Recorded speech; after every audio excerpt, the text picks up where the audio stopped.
Sa frame na ba tayo? Yan. Checking. Let's go. So yun. Hello. So, ngayon, magta-try ako magluto. Kasi gusto ko talaga matuto, no? So, ayan, nag-prepare ako ng mga kung ano-ano dito. Bumili kami ng ground beef ni Angel. Tapos ito parang ham. Parang ganyan, pero beef siya. Beef slices. Tira namin kagabi kasi gumawa ng pasta si Angel, ng carbonara. Then ako, gumawa ako ng steak. Ang problem is, yung steak medyo makapal. Tapos nilagay ko siya sa freezer. Tapos, sabi ni Angel, oh, di ba magluluto ka ng steak mamaya? Ilabas mo na. So, mga 11 pa lang nilabas ko na siya dito sa lababo para yun nga mawala yung freeze niya or yung lamig niya. Tapos after 5 hours, nag-grocery kami, kumain kami sa labas. Ganun pa rin, malamig pa rin siya. Tapos nung tinry ko siya lutuin, halos masunog na yung labas. Tapos yung loob, raw pa din. So nakakainis. So yun, yung mga learnings natin na, ayan, sa pagluluto. Kasi first time ko talaga magluto. I mean, marunong ako magluto na itlog. Nanonood ako sa mga vlog nila Ninong Rai, di ba? Nila Gordon Ramsay, ganyan. Mahilig ako manood ng mga food content. Ang problem is, talagang hindi ko pa siya na-apply ng todo. So yun, mga itlog lang alam ko. So ngayon, nagtatry tayo kasi marami tayong free time, no? As a house husband tayo ngayon. Tsaka maganda yung kitchen natin. Solo natin, tapos mag-isa lang tayo sa kitchen. Alam mo yun, parang makapag-experiment tayo. Total ako lang naman kakain. So yan. Gagawa lang ako simple na pagkain. Yung itlog, madali na sa akin to eh. Kaya ko na to. Tapos, eto, first time ko magluto ng ground beef. Yan, subukan natin. Kasi nakita ko mura lang eh, parang yan, 15 Qatar lang. Times 16 yun. So yun. Mag-eksperimento ako today. Tignan natin kung anong kalalabasan. Sana masarap. Sana hindi na ako ma-disappoint. Nakakalungkot kasi yung steak eh. Yung ang taas expectation mo kasi, lagi ka nanonood nga ng mga vlog, ganyan. Tapos, nung ikaw na yung gagawa, ang hirap pala. Hindi pala siya basta ganun-ganun. Tsaka may mga prep palang kailangan. So ngayon, yan, hinanda ko na lahat ng mga ingredients na gusto ko or kung ano man lagay ko, bahala na. Ako na naman kakain. So ayun, yung mantika, tapos kung ano-anong mga seasoning, salt and pepper, and sriracha, crushed chili, butter. Kasi yung nakaraan, ang tigas ng butter. So ngayon, pinapatuna ko siya ng konti. Tapos bumili na rin ako ng kamatis. May cheese dito kasi ang hirap umarap ng cheese. Lagi nalaglag pa. Nalaglag pa. So ang hirap umarap ng cheese, no? So ginawa ni Angel, bumili siya ng American cheese na slices na. So para pang burger. So yun. So yun. Game! Subukan natin yun. Luto na tayo na ground beef. So ayun. Nakakatuwa kasi gusto ko talaga magluto. No? Ang problem, dun sa bahay namin, dun sa kitchen, parang hirap kumilos eh. Tapos nakakahiya pa kasi baka mamaya, oh, anong ginagawa mo dyan, ha? So anyway, try natin magluto. Oh, hindi gumagana. Wala na kaming gasol. Paano makapagluto? Ayan. Okay. So dito ang dali ng apoy, ganun lang. Kaya nakakatawa magluto. So painitin muna natin itong pan. Tapos, yun, yung ground beef. Ayan yung ano yun natin, lulutuin natin today. So galing yung gym kanina, ang sarap kasi solo mo eh. Actually, pag naglilibot-libot ka dito sa Qatar, halos parang ikaw lang mag-isa. No? Kaya nakakatuwa kasi hindi ako nahiya mag-video, hindi ako nahiya mag-vlog. O yun, or mag-picture-picture kasi parang walang nakatingin sa'yo, walang mag-judge sa'yo. Actually, para sa akin yung mga Pinoy yung mga mas nakatingin pa sa'yo eh, pero yung mga foreigner wala silang pakialam eh. So, gets nila na nagbablog ka or nagbi-video ka, okay lang. Pero pag Pinoy, parang nakakahiya, ewan ko, ganun yung yung thinking ko. So, yan. Since kadalasan tayo lang mag-isa, lalo na sa gym. Yan, meron tayong mga video din sa gym, kung ano-ano. So yun, nakakapag-video ako ng pa-konti-konti. So anyway, yan, habang pinapainit natin tong pan, prepare na natin to. So ito nilabas ko na din kasi baka mamaya sobrang lamig din naman ng loob, pero kasi ground beef naman siya. Feeling ko naman, no, hindi siya masyadong mahirap lutuin kasi durug-durug na siya. Yun. Di ba? Simple na lang to. Hindi katulad ng steak na magugulat ka yung labas. Ang ganda pagdating sa loob, bro. So yun. Okay. Ito na lang. So feeling ko may masyadong marami to, no, for today. Kaya anuhin ko na muna. So nanood ako ng mga TikTok bago ako mag-video ngayon, no? So parang sabi naman nila, okay lang kahit walang mantika, lalo na non-stick pa naman tayo. Tapos may mga fat naman siya. So yan yung magiging magsisilbing mantika natin. Or pwede tayo mag-add ng butter mamaya or mantika kapag nakita natin medyo na tutusta siya na soup ng todo. Pero I think okay naman siya. So ayoko kasi magdagdag ng mantika kapag di kailangan. Kalahatiin ko na lang. Medyo matigas po, hindi ko maano. Ayan, okay naman pala. Kalahati lang muna kasi magluluto pa ako ng itlog. Tapos mamaya kainin natin yung iba.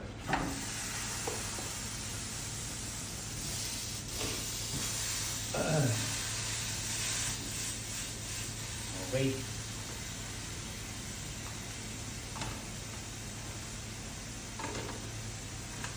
Bago muna natin to.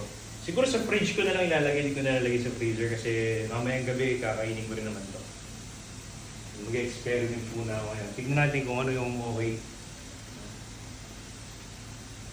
So for now, di muna ako maglalagay ng mga sibuyas bawang. Kasi napanood ko dun sa ibang nag-gym, no? Na parang gusto nila mas, alam mo yun, mas konti yung ingredients para di masyado marami yung calories. Though, gulay naman yun, di ba? Pero tatry ko muna ng ganito para maano natin yung lasa niya talaga. Di ba? Yung raw taste niya. I mean yung ano niya. Yung meaty na taste niya talaga. Okay, so ang bilis maluto. Ngayon lang, simple lang. Kaya ito na lang siguro bibili ko kayo sa steak. Pares lang yun. O kaya kailangan ko lang talaga mag-practice na. Okay. So, ganyan-ganyan lang.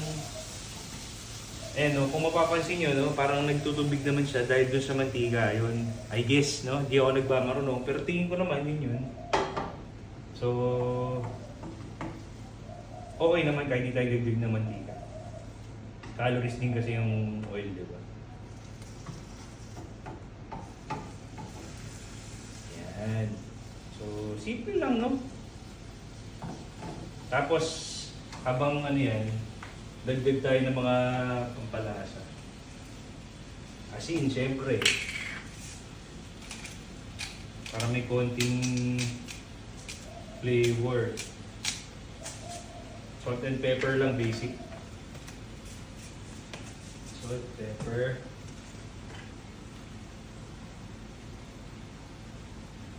Halos lahat naman ng pagkain, salt and pepper, salt na, di ba? Pero gusto ko ng konting spice, so maglalagay ako ng crushed chili. Dami. Okay. Ikot-ikot lang. Sabi nga ni Sarah G. Yan. Ito, feeling ko ganito na lang kakainin ko araw-araw. Ang dali lang lutuin. Kesa dun sa steak, no? Yan. So mamaya, after nito, lulutuin ko na rin yung natirang parang meat slices from last night.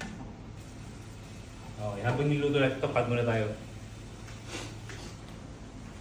So ayan, medyo parang luto na. Tingnan natin. Ayan. Medyo I think luto na yan, no? So ngayon, gawa tayo ng itlog. Parang gusto ko nga, parang isip ko nga, sarap gawing ano eh. Tortang itlog. Ano. Halo ko na dyan kagad yung itlog. Pero try ko muna ng ganyan. Yan, okay. Next.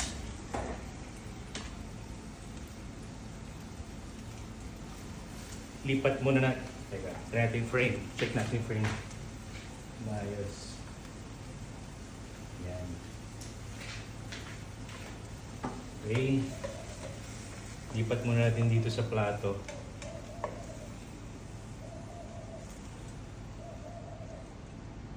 Tapos siguro yung ano nito, yung mga tubig-tubig nito, ano yan eh, mga mantika yan, ng beef, no? So yan na lang din gamitin natin pang ano ng itlog, mantika niya. Pangluto ng itlog. Okay. So, gawa na tayo ng egg. So ako, gusto ko din try yung ano, yung recipe ni Gordon Ramsay. Kaya lang meron pa mga creme fraiche, may mga ganun-ganun pang nalalaman eh. Eh gusto ko kung ano yung pinakamabilis na paraan para makakain. Laban na yun. Ako lang naman eh.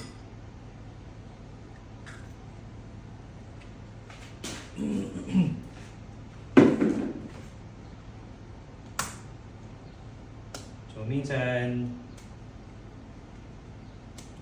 dalawang itlog, tatlong itlog, minsan apat, depende sa gutom. Ngayon, 3 eggs. Kasi hindi ako magkakanin. Usually, hindi ako nagkakanin, no? Binilang ko lang ng kanin si Anje. Kasi gusto niya ng kanin. Pero ako, okay lang sa akin kahit walang kanin.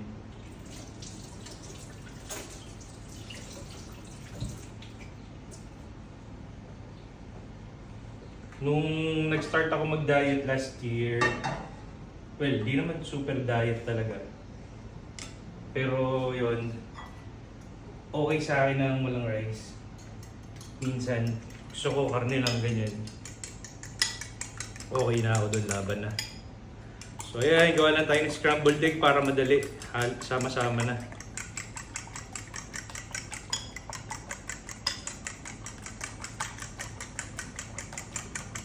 Meron akong kamatis, pero minsan yung kamatis, actually madalas pala, gusto ko fresh yung kamatis, hindi ko sinasama sa luto. Para may bite siya. Kasi pag niluto mo, di ba parang nagiging soggy? Or masyado siyang malambot for me. So gusto ko yung parang may crunch. Parang mansanas.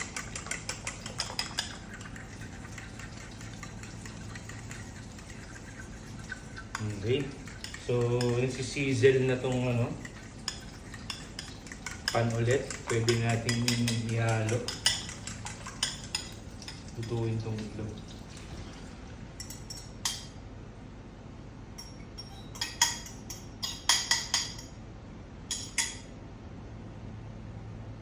Okay. So, dito, gumagamit ako ng, ano ba tawag, spatula.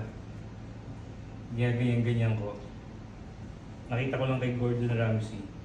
Gaya lang ako. Pero kasi, ang nangyayari dyan, parang, ewan ko kung nakikita nyo, pero naluluto yung ibang parts, no? Tapos, parang pinapasok mo siya, or para lumapat yung ibang itlog dun sa pan. Yun naman yung maluto.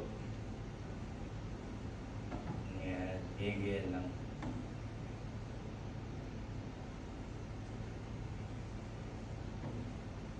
Ako minsan nilalagyan ko ng butter.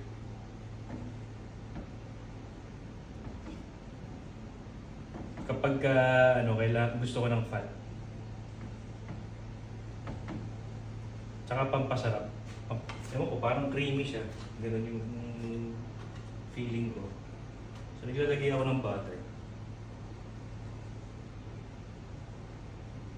Yan.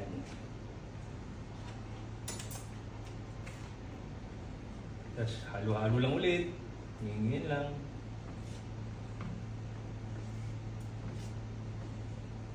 Basic scrambled egg lang.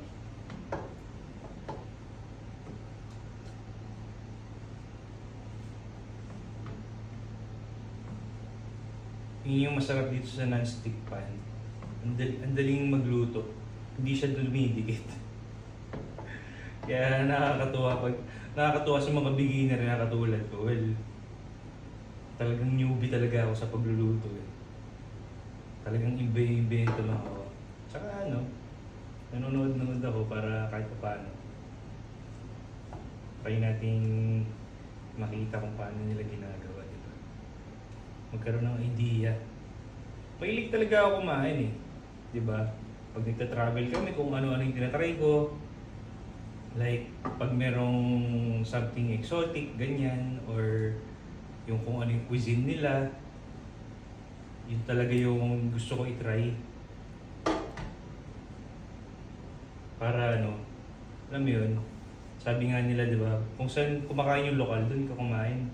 Kasi sigurado masarap yun. Tsaka sigurado, hindi yun poisonous or hindi ka mapo-food poison. Diba? So, yan. Medyo runny yung itlog natin ng konti. No? So, okay na ako dyan. Yung iba ayaw ng ganyan, yung parang medyo hilaw. Ako, okay lang sa akin kahit anong itlog. Kasi, nung nakita ko sa Japan, kumakain talaga sila ng raw egg. Which is, okay naman. Ang sarap. Lalo sa, anong tawag dun sa dish na yun? Kinaano nila yung meat dun. So, yan. Tapos, next natin yung, ito. Parang, itong slices na to. Wala ako ng dalawa. Yun na lang ba ito? So parang wala nang mantika. Lagyan na lang tayo.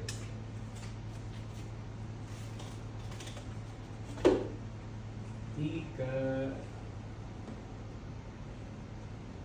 Parang okay na nga yan. Okay na ba yan?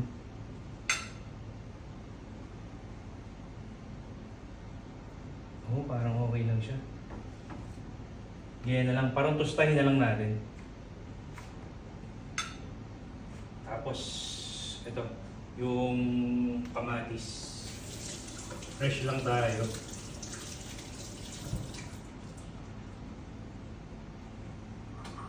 Sabanlaw lang, tapos hiwa-hiwa na, kahit anong gusto mo.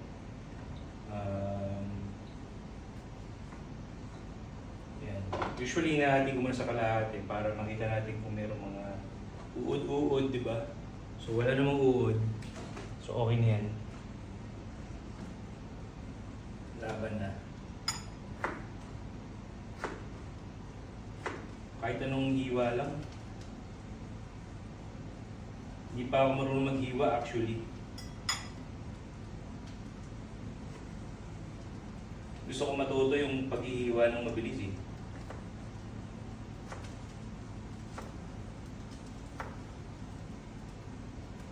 Tsaka yung technique.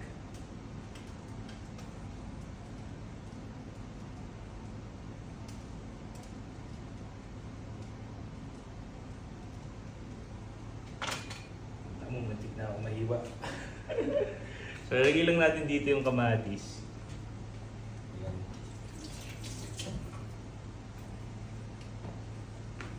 Ayun na, lumubo na siya.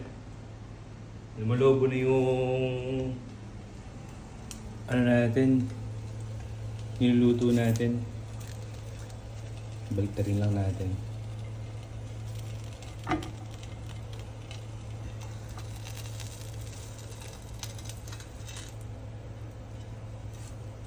Para siyang ham eh, di ba? Pero beef yan.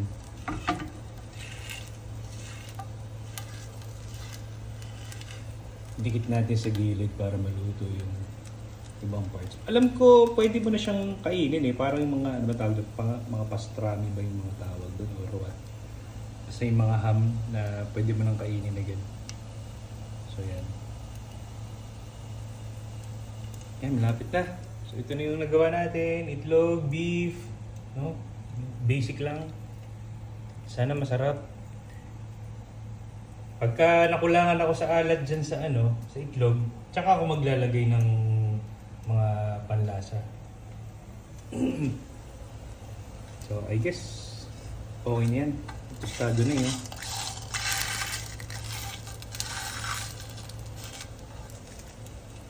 Parang okay naman yan.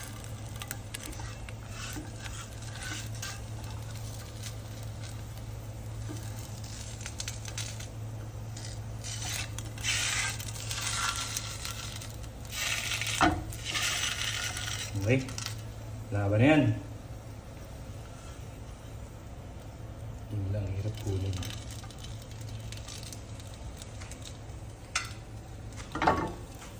Patayin dito. Okay, yan na. Let's go. Excited na ako kumain. Gutom na ako. Patayin na natin tong apoy. Ano yun to? Yan. Tapos, yan. Kainan na. Ginagawa natin. Hindi natin makalat. Tsaka tirang kamatis pa. Yan. Plating lang natin ng konti. Plating natin sa plato na mismo. Diba? Well, arte-arte. Ikaw lang naman mag-isa kakain eh. Pero pakita ko lang sa inyo ng maayos. Natin. Yan. So, yung itlog, yung beef, tapos kamatis dito, tsaka isa pang beef. Mga bang maganda tignan.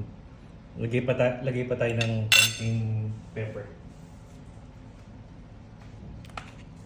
Gusto ko medyo may kick eh. Yan. Tago ko lang saglit tong butter. Tapos cut tayo ng kumakain. Titikman na natin yan. Sarap, excited na ako.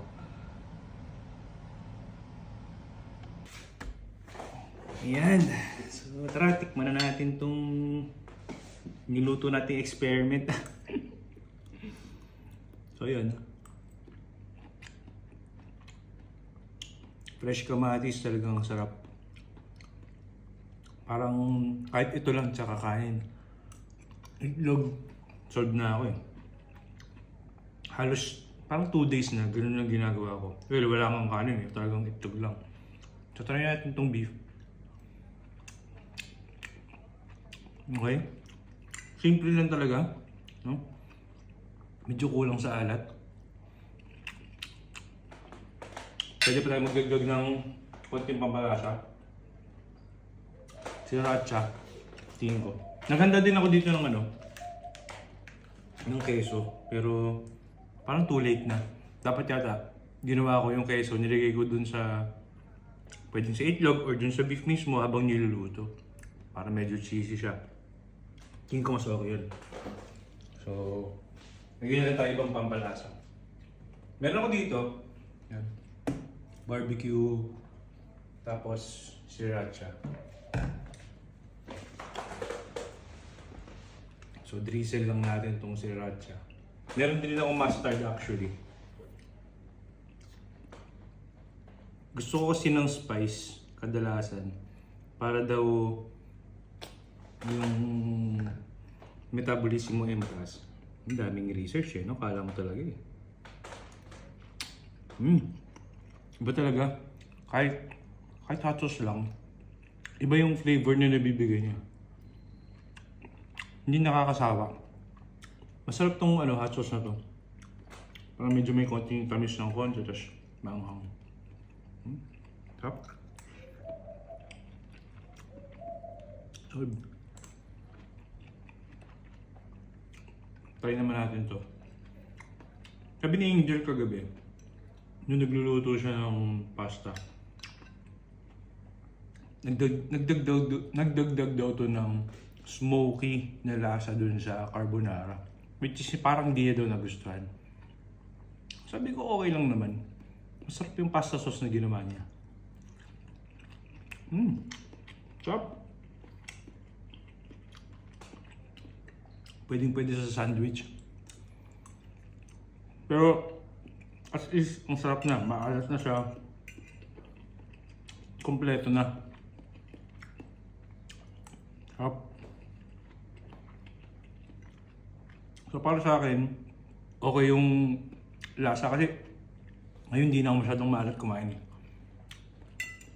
Mas na-enjoy ko yung pagkain kapag ganun. Kasi di ba yung ibang luto, parang nagnanamb yung labi mo. Parang ewan ko, may parang Makati or what. Pagka sobrang alat ng pagkain. So ako na-enjoy ko na yung mga matatabang na pagkain pero yun, simple lang. Sarap.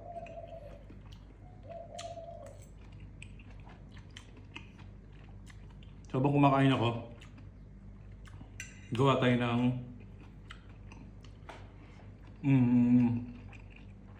protein shake.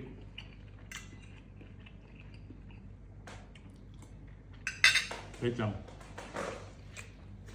Okay, sabi ko habang kumakain gagawa ko ng protein shake, kaya lang talagang, ewan ko, di ko alam kung dahil luto ko lang siya kaya masarap, pero ang sarap eh, nasarapan ako. So, inubos ko muna siya bago ako gumawa ng protein shake. Tapos, sinugasan ko na itong blender, kakabili lang namin kahapon. Ayan, para magawa itong mga kung ano-anong nakikita ko sa internet na protein shake recipe, no? So, ayan. Binila ako ni Angel sa US nung may flight siya ng Dymatize. Ito kasi yung isa sa mga magandang protein shake na research ko. So, tatry natin. Actually, natry ko na siya kahapon, pero tatry natin ni blender. Kahapon ang sarap, kahit tubig lang, tsaka naglagay ako ng vital proteins kasi medyo, alam mo na, kaya ako nakakap yung buhok natin, kailangan natin ng collagen. Yeah. So anyway, ang daming filler na kwento eh, no? So yan, sige. So, dun sa nakita ko, no, hindi sila naglalagay ng water dun sa recipe nila ng drink ng protein shake. Ginagawa nila milk ang nilalagay nila. So, tatry natin yun kung ano ba talagang effect kapag naglagay tayo ng milk. No? Sabi nila, ang sarap daw. So, yung milk na binili ko, full fat lang. Kasi ayoko ng mga process, blah blah blah. Diba? Doon na tayo sa normal. Ang fat din naman, sa tulad ng sinasabi ng iba, hindi naman siya masama eh, di ba? Kailangan siya actually ng katawan natin. Kaya ng iba yung nakikito, di ba? Puro fat yung kinakain nila. So yun, anyway, dami kong daldal. So lagay na lang tayo ng ganyan kasi walang scooper tong vital proteins. Ano na lang, kung ano na lang lagay natin. Yan. Okay na yan. Tapos, lagyan natin ng Quaker Oats, no? Nakita ko lang din sa ibang nagbablog. Naglalagay sila ng Quaker Oats. Ewan ko, parang nagiging mas creamy yung shake. Tsaka may konting bite siguro. Tsaka parang may fiber. Nalagay tayo. Yan, okay na yan. Medyo marami yata yung nalagay ko, pero okay lang kasi hindi naman ako nabusog sa kinain ko. Ano kasi ako eh, since last year, no, nag-try ako mag-OMAD. 1 meal a day. Effective siya sa akin, nalaki ng na-lose ko na weight. Tapos, kahit kumain ako ng magbigat ng ilang weeks, kaya rin nagta-travel kami ni Angel, or kaya rin merong holiday, or long weekend, ganyan. Ang nangyayari, syempre kakain ka, hindi naman pwedeng hindi ka kumain kasi syempre, alam mo yun, parang KJ mo naman, nandun ka sa travel or kasama mo yung mga friends or family mo tapos hindi ka kakain, pa-omad-omad ka, diet ka. Syempre, may times na kailangan, di ba? Socialize pa din, kain pa din ng maayos. Tsaka ang importante kapag ka nag-uomad ka, pag naramdaman mo nagugutom ka talaga, kumain ka. wag mong i-restrict masyado yung sarili mo dun sa diet na ginagawa mo. Well, yun lang naman yung para sa akin ha. Hindi ako doktor, nutritionist, or what.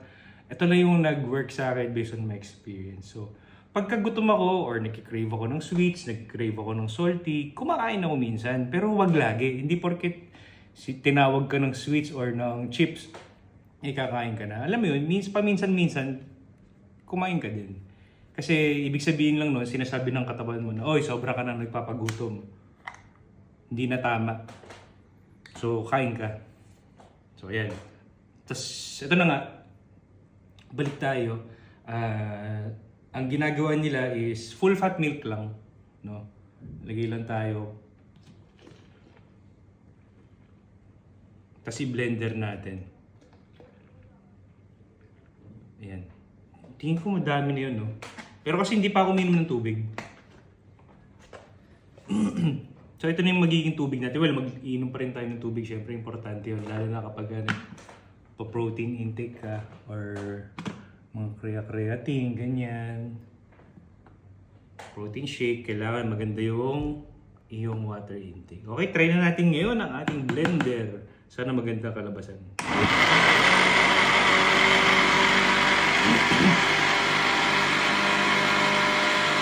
Looks good.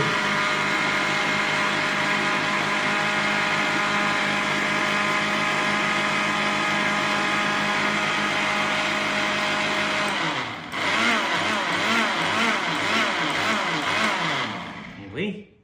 Simple lang, dali lang, no? Hindi ko na kailangan ng shaker actually. Wala talaga kasi yung shaker. Naiwan ko sa Pilipinas yung shaker kasi wala nang space. So, bumili ako ng ganito. Pang steer sana. Kaya lang, wala naman akong double A battery. Ang daming problema, no? Mga simpleng problem lang.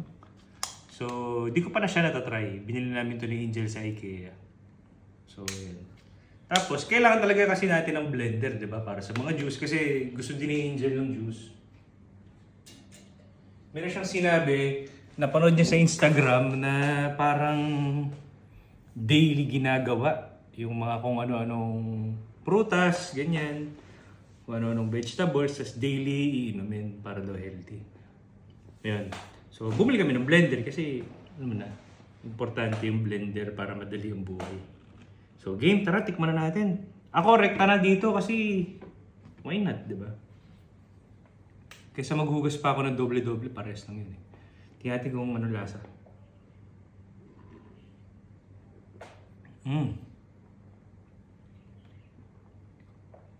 Sarap. Gagi.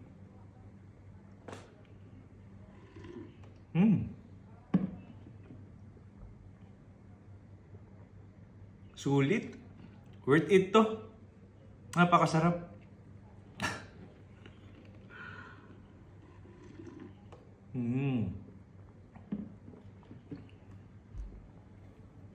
Meron pa akong papakita sa inyo yung recipe next time. No? Pag gumawa ulit tayo ng protein shake. Pero yun, next time na lang. Pero tingin ko mas masarap yun. Pero ito, solid na. Sarap na. Feeling ko hindi naman masyadong matamis tong gatas, no? Tapos itong hydrolyzed na to, isolate to eh. So, ibig sabihin ng isolate, parang less yung ano niya, yung sweet niya, or sugar. Pero, ang tamis niya. Wala naman ako nilagay na ano. Itong Vital Proteins, hindi din to matamis. Pag ininom mo to ng ito lang, plus water, hindi mo siya ma-enjoy. Ang ano niya, para siyang dark chocolate yung lasa. Pero ang sarap, grabe. Iba. Try nyo rin to kapag meron kayong time.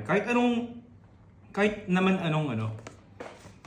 anong protein shake. Basta try nyo, protein shake, milk, tapos lagay nyo ng oats para kahit pa paano meron konting fiber.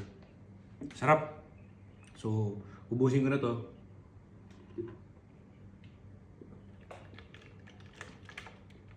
Grabe.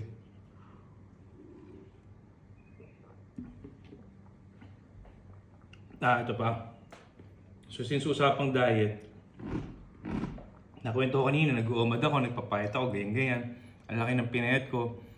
From 105 ako last 2023, no? Parang mga Feb pa lang, Feb or March, April, ang weight ko nasa 80 na lang. So 20 kilos yung pinayat ko mula doon sa pinagagawa ko. Well, very consistent yun. Talaga nag-gym talaga ako everyday. Hindi naman everyday. I mean, every week, no? Like 5, minsan 6 times, minsan 7 times pa. Talagang minsan walang rest day, pero alam mo yun, rest, yung pinaka-rest day ko na yung light workout lang. Gusto kasi maging active yung katawan ko. Kasi dati nung pandemic, syempre di naman tayo nakakalabas, di ba? Laki talaga ng tinaba natin. Tapos yung kinakain namin ni Angel, junk foods, ganyan. Nutella sa gabi, gagawa siya ng pancit canton, gagawa siya ng pasta. Tapos lagi kami may tinapay, may bread, alam mo yun, lahat ng carbs, lahat ng calories, tsaka mga unhealthy, kain ng chips, chocolates. Habang nagsistream ako noon, nung madaling araw. So, yun. Ang laki talaga ng ginain namin noon. Kaya nung after pandemic, nag-decide ako na enough na. Kailangan natin maging healthy, di ba? Kasi hindi na tayo buwabata. So, yun. Pinlano ko talagang ginawa natin ng paraan, pinush natin yung sarili natin kahit mahirap, ganun talaga eh. Siyempre pag nag-start ka, hindi naman basta-basta. So wala akong coach, ako lang mag-isa nag-gym. Una meron akong mga kasama, pero after 1 week, 2 weeks, wala na. Solo na lang ako. Pero yun, talagang iisip ko lang na kung ano yung gustong mangyari sa katawan ko at sa health ko, no? Actually, ang goal ko talaga doon ma-reverse yung aking hypertension. So, meron akong hypertension dati pa, matagal na. So, yun talaga yung goal. Mapababa ko yung BP ko, kaya ako na mag-lose weight. So, yun. So, anyway, ang dami ko nang nakwento. Saan na ba ako?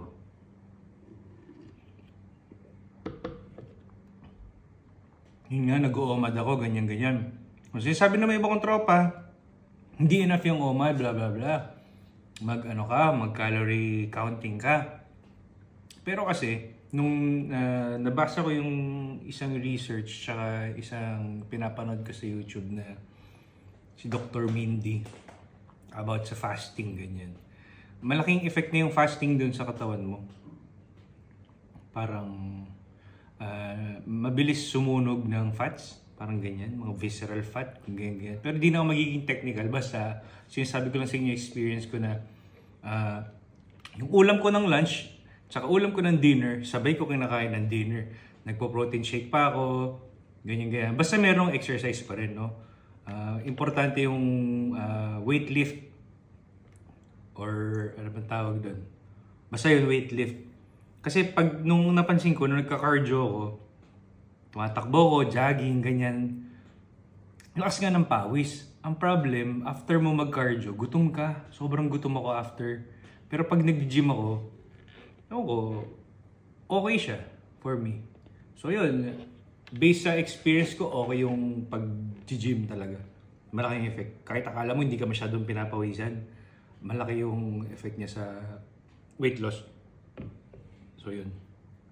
So yun. Again, nag-uumad ako pero kumakain pa rin ako ng sweets. Talagang yan ang kahinaan ko, desserts.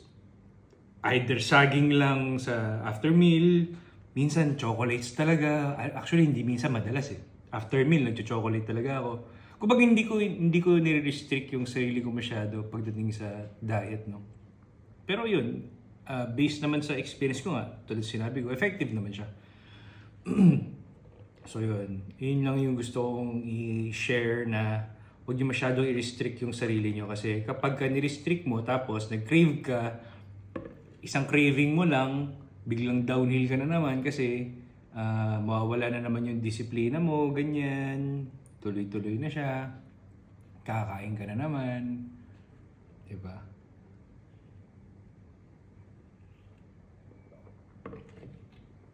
Labo ko ba? Basta yun.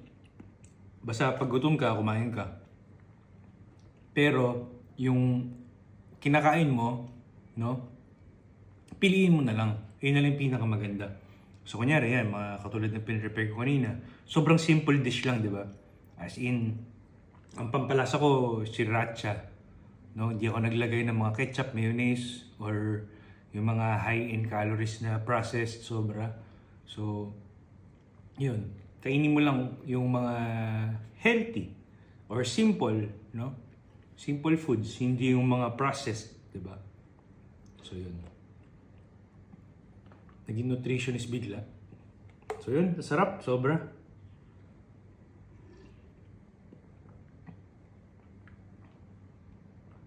Ubusin ko na to tapos chill na tayo. So yun, thank you very much dito sa panonood sa aking vlog. Sana meron kayo natutunan and sana nag-enjoy kayo. Tapos, bigyan niyo ako idea guys kung ano pa magandang lutuin. Dito kasi sa Doha or Qatar, walang baboy ha.